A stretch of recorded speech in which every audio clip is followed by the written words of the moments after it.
जो आप यहाँ खड़े हैं, मैं नजरा से गुजारिश करता हूँ कि तशरीफ रखें, बैठ जाए।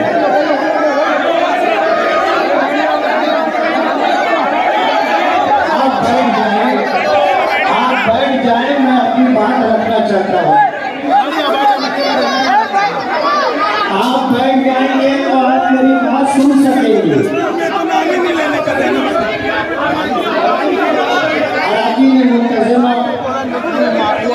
आज इस मौके पर हम लोग अपने सूबे महाराष्ट्र के लिए सदर नायबीन सुदूर और खाजिन के इंतखाब के लिए जमा हुए।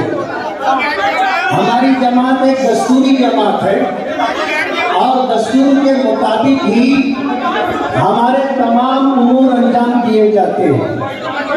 आज इस मजलिस में बात की इब्तिदा दस्तूर से हुई और किसी का नाम पेश किया जाए उससे पहले मैंने कुछ कहना चाहा था, तो मुझे ये जवाब दिया गया कि नाम पेश किए जाने से पहले किसी के कुछ कहने का मौका या बात कहने की इजाजत दस्तूर में नहीं।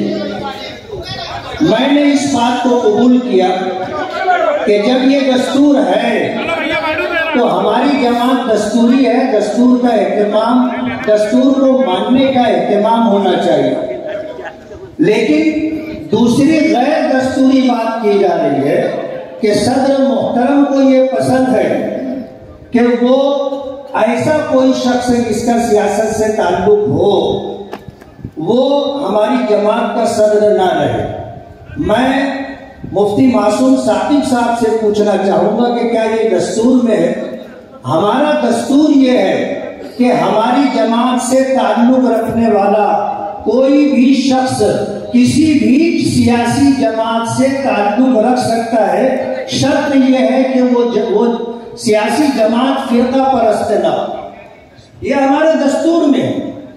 आप दस्तूर की दुहाई देते हैं, दस्तूर के खिलाफ बात सदर मोहतरम की तरफ मंसूब करके कि सदर मोहतरम की पसंद है। मैं ऐसा मानता हूं कि दस्तूर से ऊपर कोई नहीं होता। दस्तूर दस्तूर है और मौलाना बदरुद्दीन अजमल का हवाला देना, उनका अमल हमारे लिए दस्तूर नहीं है। किसी और का हवाला देना दस्तूर नहीं है। मैं अपनी बात रखना चाहता था, शायद बदगुमानी होगी तो दस्तूर का हवाला देकर के मुझे रोका गया। हमारा हमेशा का ये मामूल रहा है कि हम इत्तेफाक राय से सदारत का इंतखाब करते, कभी इख्तिलाफ नहीं होता। लेकिन कुछ मामलात हैं जिसकी वजह से ये माहौल बनाया गया कि सदारत के लिए ऐसी सूरत हाल बनना चाहिए कि इंतखाब नजर आए और पूरे महाराष्ट्र से अराकीन मुंतजिमा आए।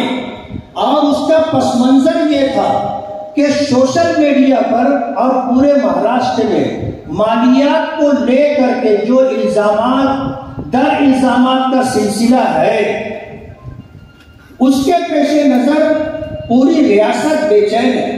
और ये मामला आज का नहीं है।